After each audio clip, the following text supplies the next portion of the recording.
Buy-to-let, thatched, commercial. We're your high street insurance brokers for all types of insurance. Avoid faceless internet firms. High House Insurance, do it face to face. See Neil and the friendly team at High Street Selsey. High House Insurance, do it face to face.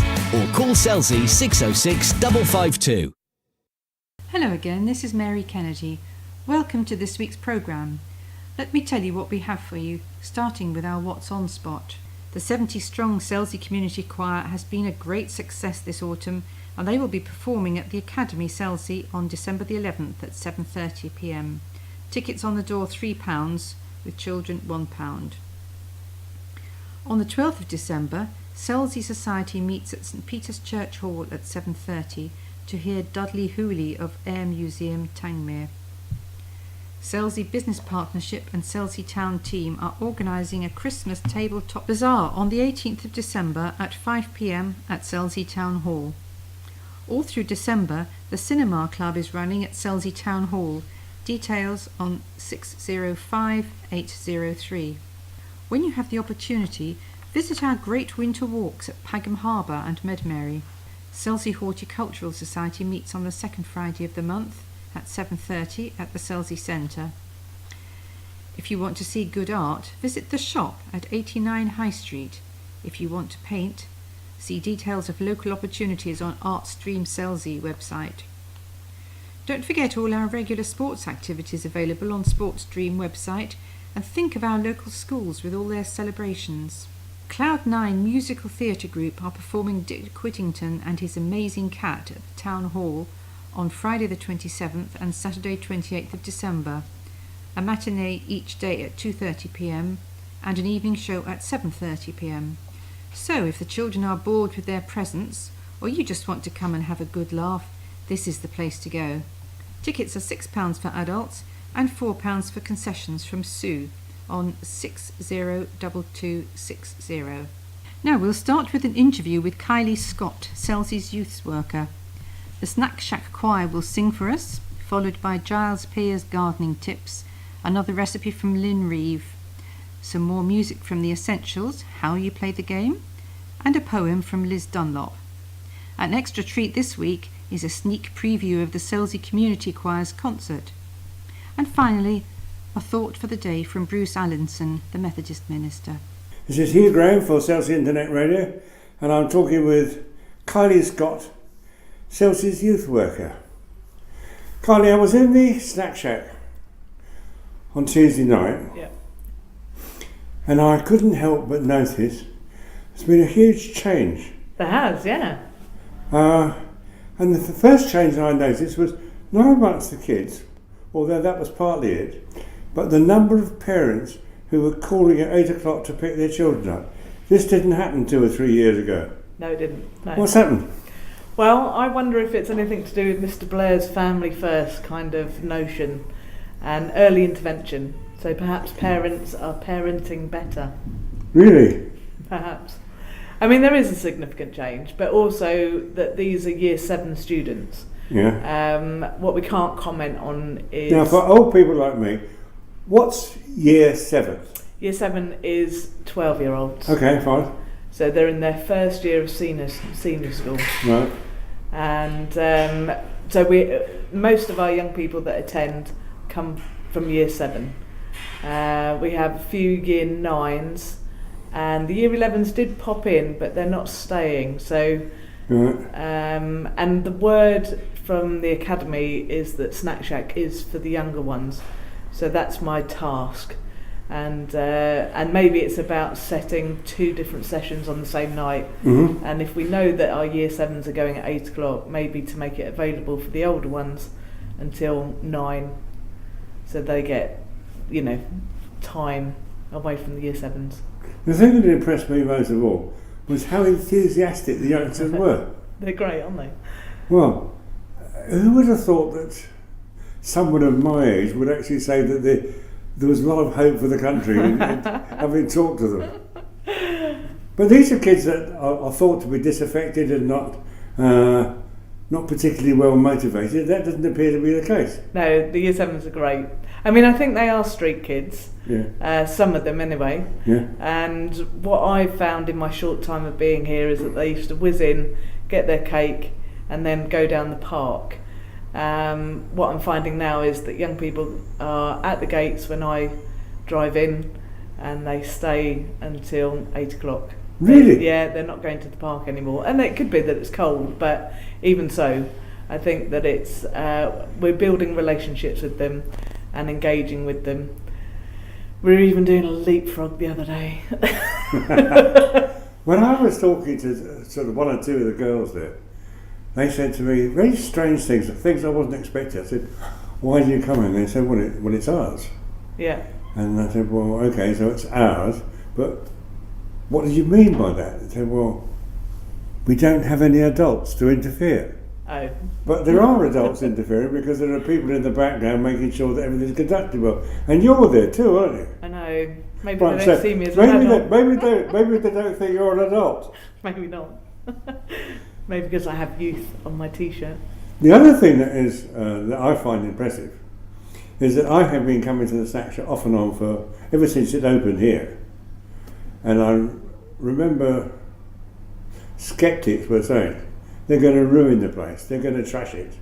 And yet, I look round here, and the walls are still clean, the carpets are good condition. All right, the furniture is going to have to be replaced within the next 2 or 3 years, but not because it's been trashed. No. So they're obviously looking after their own place. They are. I mean, we do ask them to eat in the areas where the cafe bit is, so we try and avoid having sticky buns on the sofa. The young people do bring in their own sweets sometimes, and Pringles can be found in the carpet, but we give them a dustpan and brush, and they do tidy up. Really? Yes. So what do you think they like about the Snak Shak? I mean, I would love you to come in and interview the young people, really. I don't like speaking for them. But I think they enjoy the games that we play, I suppose. That's what I've created, I suppose, with my engagement with them, is to sit down with them and play games. And they've taken to that rather well. So it's not segregated anymore. And there seems to be no competition between the boys and the girls either. They all seem to integrate very well together. All right, there's an element of the girls are better or the boys are better, but they do mix very well, don't they? They do, yeah. And they're at school together, so, you know, these are friendships that they're bringing into the Snak Shak. There are some clashes sometimes, but we sit down and we try and sort it out. We had an incident last week. Yeah. And in fact, I think that was the evening you came. And so it was very fraught at the beginning of the session. But we sat down and asked the young people how they were going to solve the problem of these two people not getting on.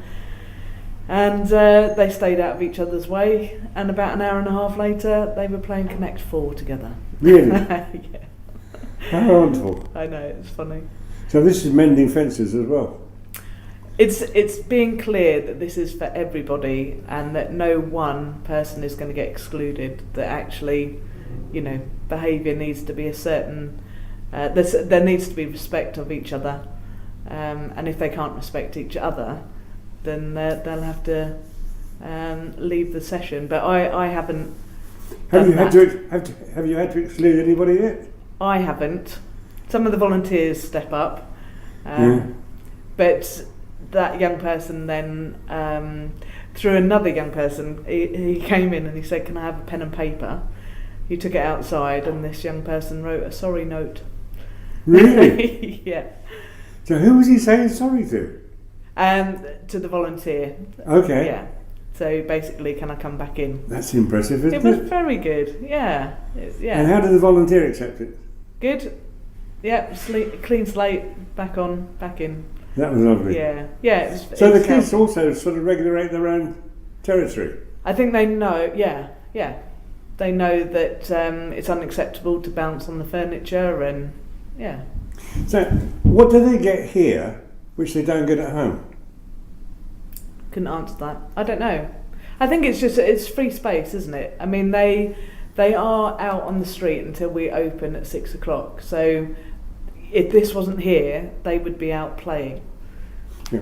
The thing I heard several times when I was talking to some of the kids on the Tuesday, they said, well, I'm an only child. I get friends. I don't have friends at home. My mum doesn't like me to bring too many people home. Okay. Here I can meet a whole lot of friends. Yeah. I thought that was interesting. Yeah, yeah. And I think the other thing that I thought interested me was I said, as a very flip suggestion, would you like to make your own podcast for Selsey Internet Radio? And they said, oh, great. So, and then, can we write a jingle? So I suspect that we're going to try and do this. What do you think? Yeah, I would like. It's difficult when you talk to me and I have to answer for young people. I think, come to Snak Shak and let's see what they come up with. They were in the corner, weren't they? They were already writing their own song. That's right, yeah. And working on a jingle. Well, I'd love to hear what they're going to say, because they said, first of all, they wanted music. Then they said, well, could we say some of the things that we're interested in? Yes, you could. Yeah. Could I do an interview with one person? Yeah. Yes, you could. Oh, right. Do you think they'll do it? I do. I have every confidence, yeah. I Okay. think as long as we fulfil our commitment and, if we follow it up. Well, I'll tell if you we what, let them then. down, they won't do it. But What I'll do come then, along next week. sometime within the next 2 weeks, Yeah. I'll come down with a recorder and we'll see what these kids can produce. I think so. And they were asking, because on the Monday I said, someone from the radio's coming down, and they were asking for you. So Really? Yeah, they're into it. Okay, Yeah, all right. so we've got to keep it going. All right, Yeah. okay. Do you think we could do it as much as once a month? I think as long as they're enthused and they're supported, I think it can, it Go will on last. forever. Yeah. All right, Kylee. I'll see you next week. Excellent. Thank Thanks you a very lot. much. Bye-bye. Hey baby, tell me your name. I got a fever for you. I just can't explain, 'cause there's just one problem. I'm a bit old school when it comes to loving. I ain't chasing you. Keep waiting, I'm on the road. You got to let yourself go. You know that I've been waiting for you. Don't leave me standing all by myself, 'cause I ain't looking at no one else. Hey, yeah. Hey, get you back off the wall. Don't you get comfortable. Looking so hot, I think that my phone feels like it's my birthday, like Christmas Day came early. Just like once away, we move, you move. Get you back off the wall. Don't you get comfortable. Looking so hot, I think that my phone feels like it's my birthday, like Christmas Day came early. Just like once away, we move, you move. Hey, ceiling. Tell me you're afraid, don't be a big baby. Quit playing games, or put your arms around me. You know what to do, and we can take it down low. You know that I've been waiting for you. Don't leave me standing all by myself, 'cause I ain't looking at no one else. I've got Giles Peer back in the studio with gardening hints again this week. What do you got for us, Giles? Hugh, again, we're just. I'm talking about the countryside briefly. The trees at the moment are looking dull and bare, but this is where the evergreens obviously come right into their own now, because they do keep a nice bit of greenery around. Well, they're beautiful, aren't they? They are indeed. So that's where the evergreens are taking over for a little while, shall we say now. And there is a nice little thing at this time. The hazel catkins are beginning to appear, quite small and growing, and that's a lovely sign to see, the little green hazel catkins appearing. It's a forerunner of spring, if you like. Yeah. So it's something to look out for and look forward to. Wandering in the countryside now, the fields are mainly either ploughed and brown, or they're soft green from earlier sown crops. So that's the main thing in the countryside, as you obviously well know. Yeah. We've got loads of them around here. Yeah. In the garden, it's a good idea to buy poinsettias if people wish, for either for yourself or for presents. Yeah. Because a lot of people I know do. A little bit of tip about them. Do put them in a warm and bright place in the house, but not near any drafts, and certainly not near any radiators. Really? That is most important, because poinsettias are a little bit delicate. Actually, they they need proper looking after Right. to get best value out of them. I'm sure that some people might put them near the warm. Yeah, no. So as I say, put them in a cool. No, they prefer a cool place. I don't mean cold, but Yeah. the cool part of the room. Yeah. And also, regarding watering, let them actually dry out. Firstly, dry out before you water again. In other words, they must not be overwatered. That's very imperative. Mm-hmm. Let them nearly dry out before you apply a little water, and also always water underneath. Oh, right. And also every week give them a little bit of general feed. Okay. So they're the main things about that. Tomatoes, if the people feel like I've got a few myself in last ones, there are a few straggling around in the greenhouses still, or maybe even outside. Right, go out there, make the effort. Any that are at all near ripening at all, that have got any colour at all, just bring them in and put them on the window ledge for a little while, because they will they'll ripen up then. Anything else that's green, in other words, either you've got two options: either put them in, if they're big enough, put them in a drawer with some ripe bananas, and they'll ripen up. Right, banana. Yeah. Okay. Yeah, or otherwise, if they're a bit small and you don't really want them for anything, then obviously you can make a good chutney with them. Yep. I'm sure that you're My aware of that. mother used to make a wonderful green tomato chutney. Exactly, and it's quite good, isn't it? It's lovely. It's quite Nice good. piece of cheddar and a piece of decent Absolutely. bit of farmhouse bread. Yeah, you've Brilliant. got it in one. Yeah, Yeah. absolutely right. And the other thing I was going to mention is about clematis. It's a good time now to what I call hard prune the late flowering clematis, which will have finished obviously by now. And clematis, as you obviously know, can be pruned very, very hard.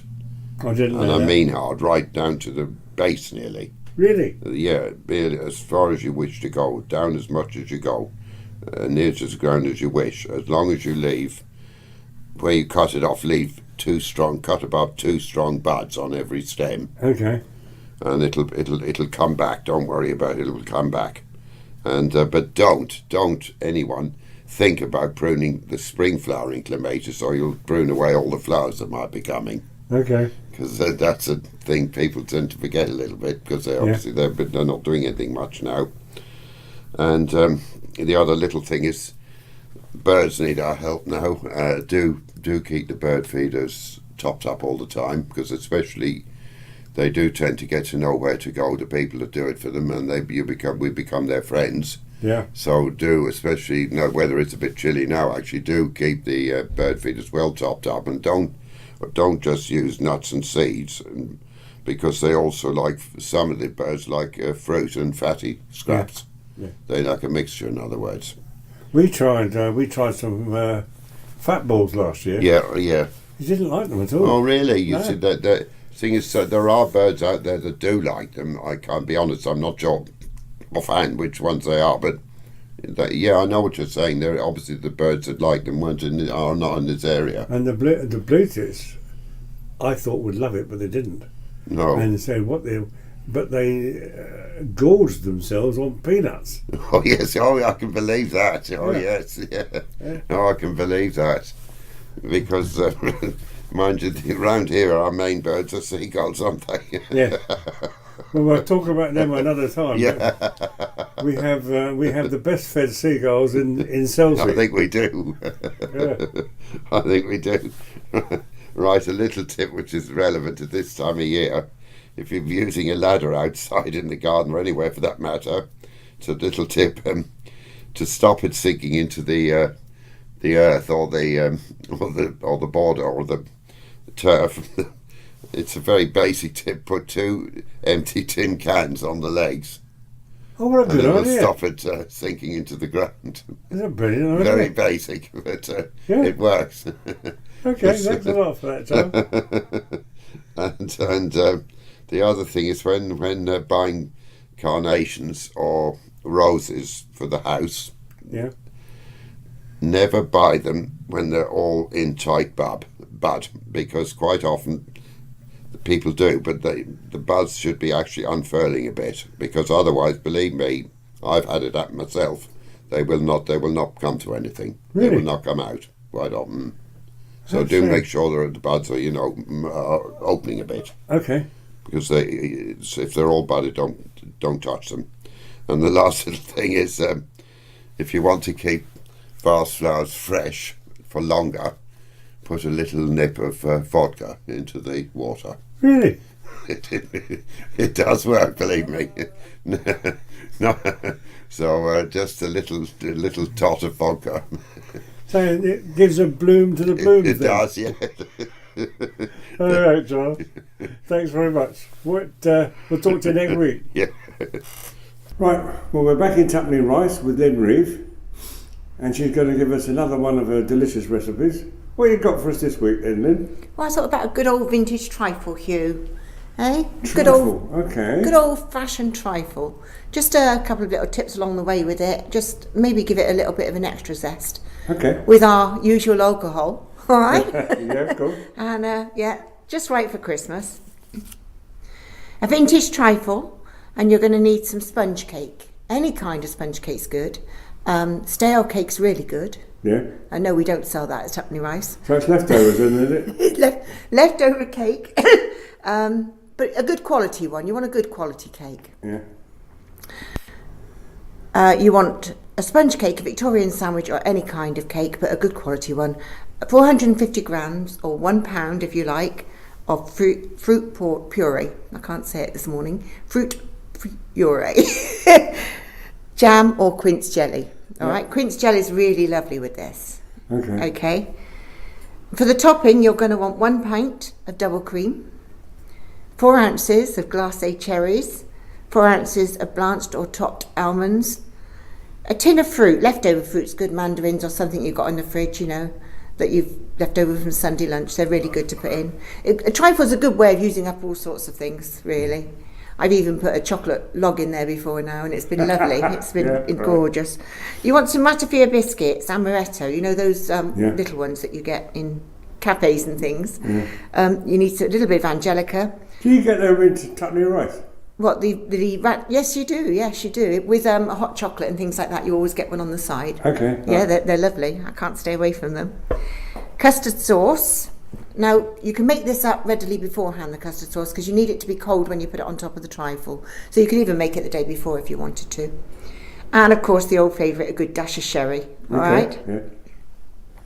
So using your sponge cake, split it in half across the middle and spread them with puree jam, or I'm doing it as we speak, spread them with puree jam or jelly, sandwich them together and cut them into fingers, or if you like squares or any way you want. I just break them up into the bowl actually, Yeah. Doesn't really matter.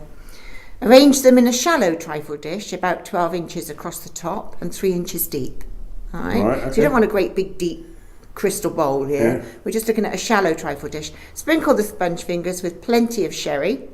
Add fruit or anything you like on the top of that. You can add your leftover fruit, anything you want on the top of that. And people used to use sugar fruits actually in Victorian times, because they used to make their own sugar fruits in the oven. Yeah. And they used to use those. Even chestnuts they used to use apparently. Yeah, there you go. Pour the custard over and cool the trifle base completely before you put. Okay, so cool it all completely before you put your fruit on. Empty the packet of ratafias to free them from biscuit crumbs. So you don't want all the crumbs in there as well, because it makes it quite bitty. Make sure that the blanched or toasted almonds are cold, or they will melt the cream. Okay. All right. Put each topping ready on a separate plate. Whip the cream until it stands in peaks but doesn't look like it will be cheese. Now there's a moment with cream whilst you're whipping it where it either stands in peaks or it kind of separates and goes all this like cheesy way stuff. So just before it hits that point, spread a thick layer over the trifle. Okay. Decorate at will with all the topping ingredients and serve up in bowls, or grab a spoon and get stuck in, eh?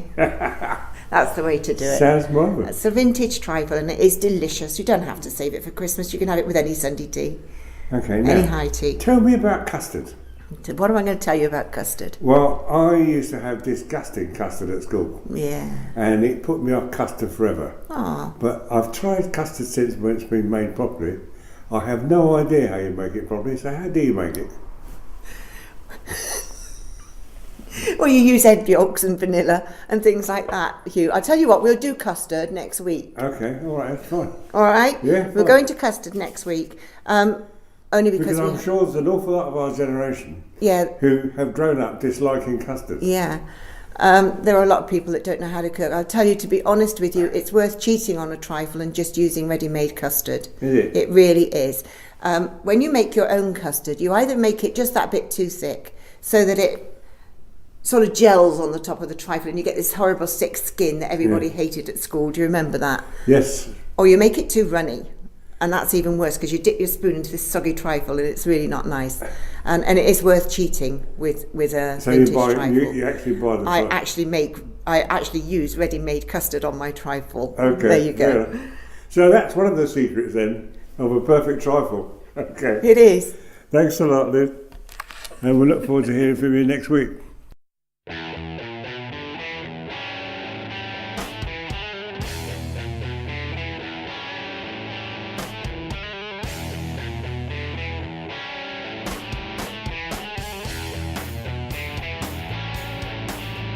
Got to stand up when there is a counting. Gotta keep your cool when everyone is losing their heads. To sing songs that we're all gonna die, but that's old news for you and I. What they don't seem to realize, it's how you play the game. It's how you play the game. It's how you play the game. It's how you play the game.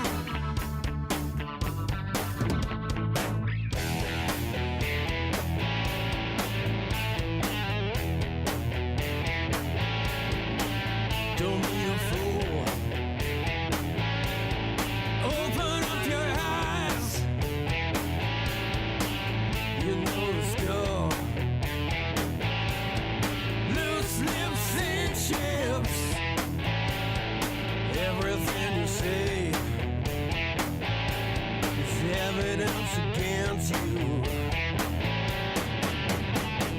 Sing songs that we're all gonna die, but that's old news for you and I. What they don't seem to realize, it's how you play the game. It's how you play the game. It's how you play the game. How you play the game.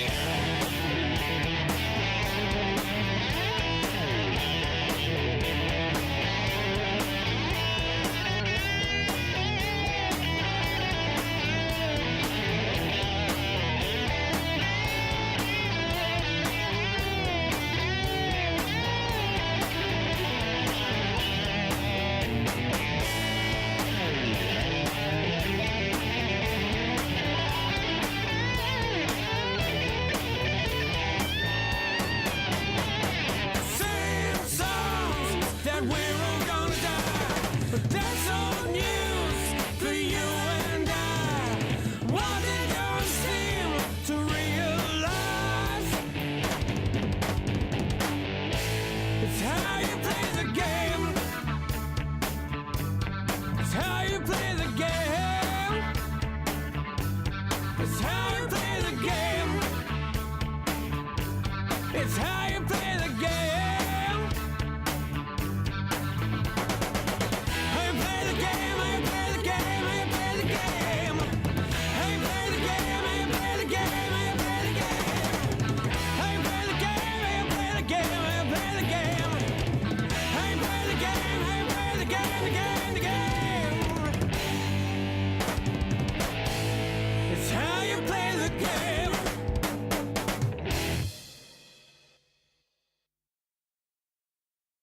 Liz Dunlop is reading one of her poems to me. I'm Hugh Graham, and this poem is going to be about what, Liz? It's about missing you. It's about missing somebody that passed away a while ago, and maybe many people will be able to associate with this poem if they have lost someone. Everybody's lost someone, haven't they? They have. And it's simply called Missing You. Has been a year since you were gone, the life that ebbed away so slow, and still I dream you're by my side, showing me the way to go. My love, my life, my heart's desire, taken by the cause, forever gone from this, our time, forever I am yours. Every song and every dance, films written for love, heard and swayed and watched by all, down here and up above. If all I am and all I know is you were snatched too soon, I pray for you each day and night and watch you in the moon. Has been a year since you were gone, since we have been apart. You sketch your image on my eyes and gently hug my heart. End. Okay. So, thank you for that, Liz. I'm sure that most people who have lost someone recently will take a little comfort from that. Did you write it when you were really sad? I was sad when I wrote it. I do find that when I'm sad, sometimes writing things down helps me work through a situation. Okay. And cope. Right, well thanks a lot, Liz. We'll talk to you again soon. Okay. Bye-bye. Bye-bye. And now, as promised, our very own Selsey Community Choir.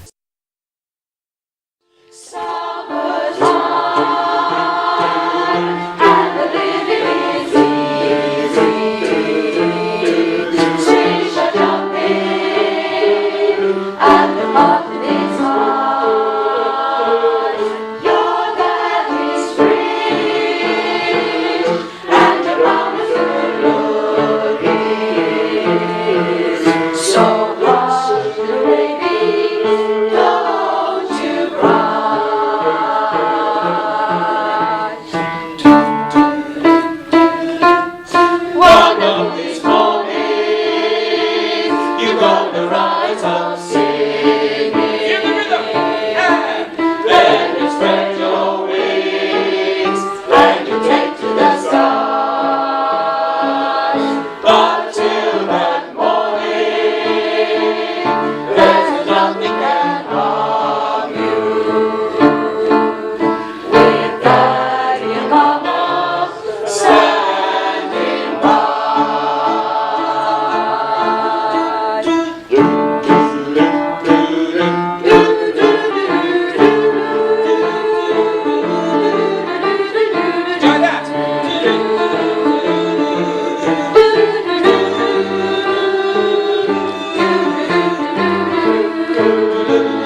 Good morning. My name is Bruce Allinson, the minister at the Methodist Church in Selsey. Today I just want us to focus on this big event that's happening at the end of the year, this thing called Christmas. And very much I want people to, from the churches, to take on board a bit of Psalm 145. It's the verses 8 to 12. The Lord is gracious and merciful and abounding in steadfast love. The Lord is good to all, and his compassion is over all that he has made. All your work shall give thanks to you, O Lord, and all your faithful shall bless you. You shall speak of the glory of your kingdom and tell of your power, and make known to all people your mighty deeds and the glorious splendour of your kingdom. I love the Psalms. The Psalms sort of ground me every day when I sort of lose track of what I'm doing and why I'm doing it. And with Christmas coming up, the new idea of a young God, a baby in a stable, all the celebrations that we have around Christmas, we lose the invite. We're invited at Christmas in a relationship with God in a new way through Jesus Christ, the baby. And what we're to do as disciples, people who follow Jesus, is to actually spread the word of Christmas. And the fact that Christmas is invitational, that we're invited into a relationship with a loving, caring God. And what I want to say to people this Christmas is, why don't you invite your neighbours and your friends to the Christmas services that are happening right across the churches in Selsey? Look out for the dates, look out for the times. You'll enjoy singing the carols, you'll enjoy hearing the services. Bring your children so that they can get a flavour and a taste of a different sort of Christmas. A Christmas beyond Xboxes, a Christmas of a child in poverty who grows to be a king and ends up on a different sort of X, the cross that saves us all. Have a happy Christmas. Come and be with us. And all of us in the churches have a role in this. Get out there and invite. Don't be just a welcoming church. Be an inviting church. In his name. Amen. That's all for now. Thank you for listening, and we look forward to your company next week.